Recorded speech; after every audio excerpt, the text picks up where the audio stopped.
DCB മീഡിയയുടെ പുതിയൊരു വീഡിയോയിലേക്ക് സ്വാഗതം.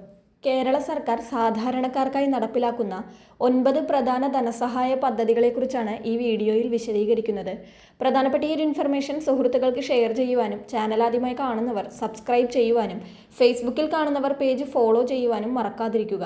സംസ്ഥാന സർക്കാരിൻ്റെ ധനസഹായ പദ്ധതിയിൽ ആദ്യമായി നമ്മൾ നോക്കുവാൻ പോകുന്നത് കാരുണ്യ ബെനവലന്റ് ഫണ്ട് സ്കീമിനെ കുറിച്ചാണ്. കേരള സർക്കാർ നിർധനരായ രോഗികൾക്ക് ചികിത്സാ സഹായം നൽകുന്നതിനായി ആവിഷ്കരിച്ച വളരെ പ്രധാനപ്പെട്ട ഒരു പദ്ധതിയാണിത്. ക്യാൻസർ, ഹൃദ്രോഗം, വൃക്കരോഗം, തലച്ചോറിലെ രോഗങ്ങൾ തുടങ്ങിയ ഗുരുതരമായ അസുഖങ്ങൾ ബാധിച്ച സാമ്പത്തികമായി പിന്നോക്കം നിൽക്കുന്ന കുടുംബങ്ങളെ സഹായിക്കുക എന്നതാണ് ഈ പദ്ധതിയുടെ പ്രധാന ലക്ഷ്യം. ഈ പദ്ധതിയിലൂടെ അർഹരായ രോഗികൾക്ക് സൗജന്യ ചികിത്സയോ അല്ലെങ്കിൽ നിശ്ചിത തുക ചികിത്സാ സഹായമായോ സർക്കാർ നൽകുന്നു. വലിയ തുക ചിലവ് വരുന്ന ശസ്ത്രക്രിയകൾക്കും ചികിത്സകൾക്കും ഇത് വലിയ ആശ്വാസമാണ്. സംസ്ഥാനത്തെ BPL വിഭാഗത്തിൽപ്പെട്ടവർക്കും നിശ്ചിത വരുമാന പരിധിയിൽ താഴെയുള്ള APL വിഭാഗക്കാർക്കും ഈ പദ്ധതിയുടെ ആനുകൂല്യങ്ങൾ ലഭിക്കാൻ അർഹതയുണ്ട്.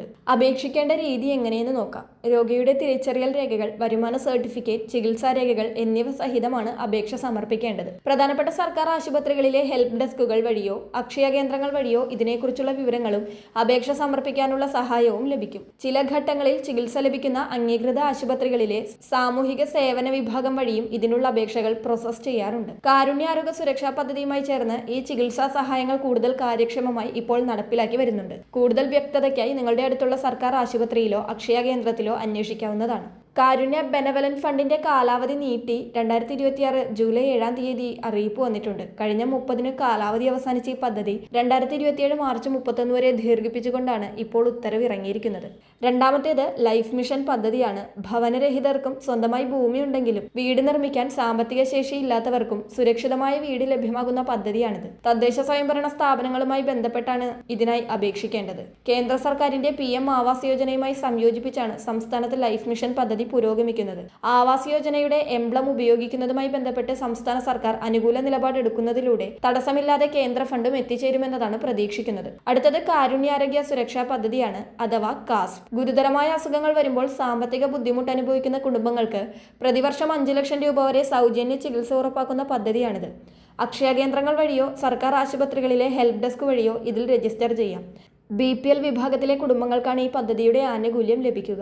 അടുത്തത് മെഡിസെപ് പദ്ധതിയാണ്. സർക്കാർ ജീവനക്കാർക്കും പെൻഷൻകാർക്കും അവരുടെ കുടുംബാംഗങ്ങൾക്കും വേണ്ടിയുള്ള സമഗ്ര മെഡിക്കൽ ഇൻഷുറൻസ് പദ്ധതിയാണിത്.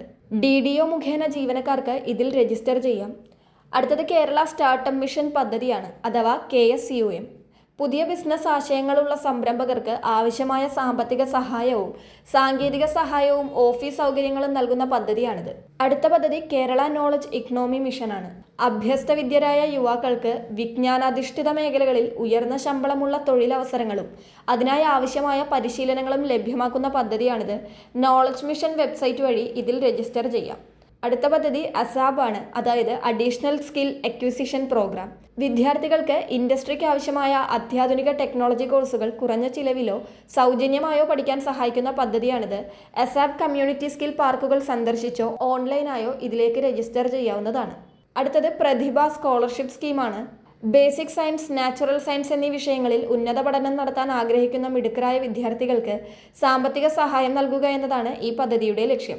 ഹയർ സെക്കൻഡറി പരീക്ഷയിൽ സയൻസ് വിഷയങ്ങൾക്ക് മികച്ച മാർക്ക് നേടി BSc കോഴ്സുകൾക്കോ അല്ലെങ്കിൽ 5 വർഷത്തെ ഇൻ്റഗ്രേറ്റഡ് MSc കോഴ്സുകൾക്കോ ചേരുന്ന കേരളീയരായ വിദ്യാർത്ഥികൾക്ക് ഇതിന് അപേക്ഷിക്കാം. അർഹരായ വിദ്യാർത്ഥികൾക്ക് അവരുടെ പഠനത്തിനായി വലിയൊരു തുക പ്രതിവർഷം സ്കോളർഷിപ്പായി നേരിട്ട് ബാങ്ക് അക്കൗണ്ടുകളിലേക്ക് ലഭിക്കും. ഈ സ്കോളർഷിപ്പിനുള്ള വിജ്ഞാപനം വരുന്ന സമയത്ത് ഔദ്യോഗിക വെബ്സൈറ്റ് പോർട്ടൽ വഴി വിദ്യാർത്ഥികൾക്ക് ഓൺലൈനായി അപേക്ഷ സമർപ്പിക്കാം. കൂടുതൽ വിവരങ്ങൾക്കായി KSCSTE ഔദ്യോഗിക വെബ്സൈറ്റ് കൃത്യമായി നിരീക്ഷിക്കുന്നത് നന്നായിരിക്കും. അടുത്തത് ശരണ്യ പദ്ധതിയാണ്. സാമ്പത്തികമായി പിന്നോക്കം നിൽക്കുന്ന വിധവകൾ, വിവാഹമോചിതർ, ഭർത്താവ് ഉപേക്ഷിച്ചവർ, പട്ടികജാതി പട്ടികവർഗ വിഭാഗത്തിലെ അവിവാഹിതരായ അമ്മമാർ എന്നിവർക്ക് സ്വയം തൊഴിൽ തുടങ്ങാൻ 50,000 രൂപ വരെ പലിശരഹിത വായ്പ നൽകുന്ന പദ്ധതിയാണിത്. ഇതിൻ്റെ 25% തുക, അതായത് പരമാവധി 12,500 രൂപ സർക്കാർ സബ്സിഡിയായി ലഭിക്കും. തൊട്ടടുത്ത എംപ്ലോയ്മെൻറ്റ് എക്സ്ചേഞ്ച് വഴി ഇതിനായി അപേക്ഷിക്കാം. ഇനി പ്രത്യേകം ശ്രദ്ധിക്കേണ്ട ചില കാര്യങ്ങളുണ്ട്. സർക്കാർ ആനുകൂല്യങ്ങൾ തടസ്സമില്ലാതെ ലഭിക്കുന്നതിന് ആധാർ കാർഡ് മൊബൈൽ നമ്പറുമായി ലിങ്ക് ചെയ്തിട്ടുണ്ടെന്ന് ഉറപ്പുവരുത്തണം. അതുപോലെ വരുമാന സർട്ടിഫിക്കറ്റ്, ജാതി സർട്ടിഫിക്കറ്റ്, റേഷൻ കാർഡ് എന്നിവ ഡിസ്ട്രിക്ട് പോർട്ടൽ വഴിയോ അക്ഷയ കേന്ദ്രങ്ങൾ വഴിയോ ഡിജിറ്റലൈസ് ചെയ്ത് സൂക്ഷിക്കുകയാണെങ്കിൽ ഓരോ ആനുകൂല്യങ്ങൾക്കും അപേക്ഷിക്കാൻ എളുപ്പമായിരിക്കും. സർക്കാർ നൽകുന്ന സാമ്പത്തിക സഹായങ്ങൾ DBT വഴി ബാങ്ക് അക്കൗണ്ടിലേക്കാണ് നേരിട്ടിപ്പോൾ പ്രധാനമായും എത്തുന്നത്. അതിനാൽ നിങ്ങളുടെ ബാങ്ക് അക്കൗണ്ട് ആധാറുമായി ലിങ്ക് ചെയ്തിട്ടുള്ളതും DBT എനേബിൾ ആയിരിക്കേണ്ടതുമാണ്. ഇതുപോലുള്ള ഇൻഫർമേഷൻ വീഡിയോകൾക്കായി ഈ ചാനൽ സബ്സ്ക്രൈബ് ചെയ്യുക, ഫോളോ ചെയ്യുക. പ്രധാനപ്പെട്ട ഈ ഒരു ഇൻഫർമേഷൻ സുഹൃത്തുക്കളിലേക്കും ഗ്രൂപ്പുകൾക്കും കൂടി ഷെയർ ചെയ്യുക.